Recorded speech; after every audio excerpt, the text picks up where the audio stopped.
Mirai movie అయితే చూసేసాను. Movie చూసిన తర్వాత పాజిటివ్ ఏంటి, నెగెటివ్ ఏంటి అండ్ మూవీ ఎలా ఉంది? అసలు హిట్ కొట్టాడా లేదా?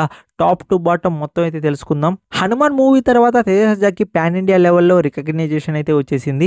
సో, మనకు నార్త్ ఇండియాలో కూడా 'మిరాయి' మూవీ మీద చాలా హోప్స్ అయితే ఉన్నాయి. 'మిరాయి' మూవీ వచ్చేసి ఆ వరల్డ్ బిల్డింగ్‌ని వచ్చేసి కరెక్ట్‌గా అయితే సెట్ అయితే చేసింది. అంటే ఆ 9 బుక్స్ అండ్ మనకు ఆ మైథాలజీని యాడ్ చేయడం కరెక్ట్‌గా అయితే సెట్ అయింది. చాలా పర్ఫెక్ట్‌గా అయితే బ్లెండ్ అయితే అయింది. సో, దానికి తగ్గట్టే మనకు స్టోరీ వచ్చేసి ముందుకైతే సాగాలి కదా! సో, దానికోసం కొంచెం టైం అయితే తీసుకున్నారు. ఆ టైం వర్త్ ఇట్టా కాదా అంటే సెకండ్ హాఫ్‌లో కొన్ని దగ్గర నాకు ఓకే వర్త్ ఇట్టే అనిపించింది. ఫస్ట్ హాఫ్‌లో మనకు ప్రభాస్ గారు స్టోరీ కాన్సెప్ట్ అనేది కొంచెం ఎక్స్‌ప్లెయిన్ అయితే చేస్తారు. అక్కడి నుండి వచ్చేసి నాకు హోప్స్ అనేవి చాలా బాగా అయితే పెరిగాయి. దాని తర్వాత మూవీ అనేది కొంచెం డౌన్ అయితే అయింది. ఇంకా డౌన్ అయింది కదా! ఇంకా మనకు రేస్ ఖచ్చితంగా కావాలి. ఫిఫ్త్ గేర్‌లో అయితే మూవీ అయితే వెళ్ళాలి. సో, ఆ ఫిఫ్త్ గేర్ ఎప్పుడు స్టార్ట్ అవ్వద్దంటే 30 మినిట్స్ తర్వాత అనేది స్టార్ట్ అవుద్ది. అండ్ మధ్యలో కామెడీ టచ్ కూడా ఇచ్చారు. అంత కామెడీ అయితే నాకైతే వర్కౌట్ కాలేదనిపించింది. బేసిక్ స్టోరీ లైన్ ఏంటి అంటే మనకు అశోకుడి కాలంలో 9 బుక్స్ అనేవి రెడీ అయితే చేస్తారన్నమాట. ఆ 9 బుక్స్ వచ్చేసి 9 పీపుల్‌కి అయితే ఇస్తారు. ఆ 9 బుక్స్‌ని వచ్చేసి ప్రొటెక్ట్ చేయమని. సో, 9 బుక్స్‌ని వచ్చేసి మనకు మంచు మనోజ్ గారు వచ్చేసి తీసుకోవాలనుకుంటారు. గాడ్ పవర్‌ని వచ్చేసి సాధించాలనుకుంటారు. అండ్ ఆ బుక్‌కి తేజ సజ్జాకి సంబంధం ఏంటి? ఇలా మొత్తం మీకైతే స్టోరీ అయితే చూస్తారు. సో, అన్నీ వచ్చేసి మనకు లింక్ అయ్యి ఉంటది. సో, ఎక్కడ వరి అయితే కాకండి. చాలా పర్ఫెక్ట్‌గా బ్లెండ్ చేశారని చెప్పాను కదా! మీకు అర్థమైపోతుంది. అసలుకి మనకు తేజ సజ్జాకి ఆ బుక్‌కి సంబంధం ఏంటి? ఆ మిరాయి పవర్స్ మనకి హీరోకి ఎలా వస్తాయి? ఇదంతా మీరు మూవీలో అయితే చూస్తారు. అంటే నాకు బాగా నచ్చిన పాయింట్ ఏంటో తెలుసా మూవీలో? హీరోకి పవర్ వచ్చే ఎలివేషన్ సీన్స్ ఉంటాయి కదా! అవి చాలా బాగున్నాయి. అండ్ ప్రీ ఇంటర్వెల్‌లో ఈగల్ సీన్ ఉంటది.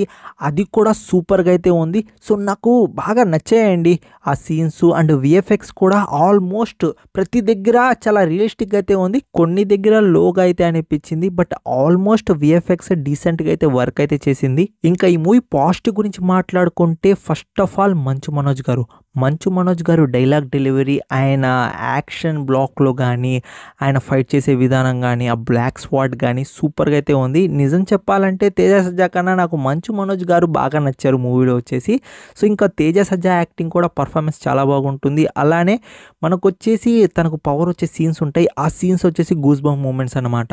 ఇంకా మిగతా క్యారెక్టర్స్ గురించి మాట్లాడుకుంటే శ్రేయ గారు వచ్చేసి మదర్ క్యారెక్టర్‌లో చాలా బాగా అయితే బ్లెండ్ అయితే అయ్యారు. అలానే మనకు హీరోయిన్ క్యారెక్టర్, అలానే జగపతి బాబు అందరి క్యారెక్టర్స్ వచ్చేసి న్యాయం అయితే చేసేశారు. మూవీలో ఇంకో పాజిటివ్ విషయం ఏంటి అంటే మ్యూజిక్ అండ్ స్క్రీన్ ప్లే అండి. సినిమాటోగ్రఫీ గానీ, స్క్రీన్ ప్లే గానీ అండ్ ఆ మ్యూజిక్ గానీ సూపర్‌గా అయితే నచ్చింది. మ్యూజిక్ ఎస్పెషల్లీ చాలా బాగా అయితే నచ్చింది. కొన్ని దగ్గర ఆయన వాయిచ్చారు చూసుకోండి మ్యూజిక్కు. సూపర్ అయితే ఉంది. నిజం చెప్తున్నాను కదా! మీరు థియేటర్‌లో ఒకసారి ఎక్స్‌పీరియన్స్ చేయండి. మీకే అర్థమైపోతుంది. అండ్ ఇంకో విషయం ఏంటి అంటే మనకు స్టోరీ గానీ, యాక్షన్ సీక్వెన్స్ గానీ చాలా బాగా అయితే వెళ్తూ ఉంటుంది. బట్ కొన్ని దగ్గర వచ్చేసి మూవీ కొంచెం స్లో అయినట్టు అనిపిస్తుంది. ఎస్పెషల్లీ సెకండ్ హాఫ్‌లో కొన్ని దగ్గర కొంచెం స్లోగా అండ్ లాగీగా అయితే అనిపిస్తుంది. బట్ ఓవరాల్‌గా మూవీ చూసుకుంటే మాత్రం మీరు థియేటర్‌లో ఒక్కసారి ప్రశాంతంగా అయితే మూవీ అయితే చూసేయవచ్చు. నేనేం వండర్‌ఫుల్, ఎక్స్ట్రార్డినరీ 'హనుమాన్' అంత మూవీ అయితే నేను అనడం లేదు. Just one time watchable. అది కూడా మీకు మంచి వీఎఫ్ఎక్స్ అలానే మంచి స్టోరీ అయితే ఉంది. అందుకోసం చెప్తున్నాను. ఏంటన్నా అన్నీ బాగుందని చెప్పి వన్ టైమ్ వాచబుల్ ఒకసారి థియేటర్‌లో చూసేయవచ్చు అంటున్నావు అంటే నేను చెప్తాను వినండి. మూవీ వచ్చేసి మనకు అన్నీ బాగున్నాయి. పర్ఫెక్ట్‌గా బ్లెండ్ అయింది. స్టోరీ ఉంది, స్క్రీన్ ప్లే ఉంది, ప్రతీదీ బాగుంది. బట్ మనకు మూవీ చూసేటప్పుడు మనం కొన్ని సీన్స్ ముందే ప్రిడిక్ట్ చేసేటప్పుడు ఆ థ్రిల్ అయితే ఉండదు కదా! సో, సేమ్ థింగ్ అనేది మనకు మూవీలో అయితే అవుతుంది. ఆ థ్రిల్లింగ్ యాస్పెక్ట్ అనేది నేను ముందుగానే ప్రిడిక్ట్ చేసేస్తున్నాను. సో, అందుకోసం నాకొచ్చేసి మూవీ అంతగా అయితే అనిపించలేదు. అరే! నెక్స్ట్ ఇదిరా కావాల్సింది అన్న మూమెంట్ అయితే రాలేదు. సో, నన్ను మూవీ వచ్చేసి సర్ప్రైజ్ కూడా చేయలేదు. బట్ ఓవరాల్‌గా మూవీ చూసుకుంటే ప్రశాంతంగా ఒక్కసారి మూవీ థియేటర్‌లో అయితే చూసేయవచ్చు కాన్సెప్ట్ కోసం, అలానే ఒక మంచి స్టోరీ కోసం.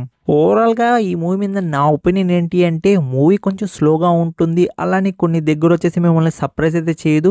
బట్ ఓవరాల్‌గా థియేటర్‌లో ఒకసారి ఎక్స్‌పీరియన్స్ అయితే చేయొచ్చు. అండ్ ఈ మూవీకి నా పర్సనల్ రేటింగ్ వచ్చేసి 7.3 అయితే ఇస్తాను ఔట్ ఆఫ్ 10కి. మీలో ఎవరైనా ఈ మూవీ చూసుంటే ఖచ్చితంగా కామెంట్ రూపంలో అయితే తెలియజేయండి. మీకు మూవీ ఎలా అనిపించింది? నా పాయింట్స్‌తో మీరు అగ్రీ చేస్తారో లేదో.